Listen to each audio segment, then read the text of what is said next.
Today I'm going to use a warp distortion to curve a text in Photopea. So first we need the text. Head to the left side and pick the text tool from the panel. Click somewhere in your artboard and type your text. Feel free to select your text. You can change the color of it, you can modify the font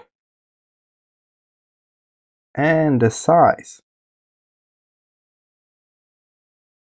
When the text tool is still selected, you will see the warp option at the very top. Click on that, you will have this new pop-up window. Try to position this the way that you can see the text. From here you can select a style, so you got some presets like arc that will bend the text for you. Most of those presets got additional sliders that you can use to control them. Just like that. Feel free to explore different presets and keep in mind some of them got a horizontal and vertical version as well.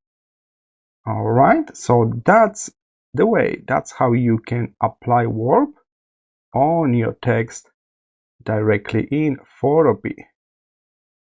Don't forget to confirm your changes by clicking this OK at the top, and here's your curved text. I hope this short tutorial was helpful and I will see you in the next one.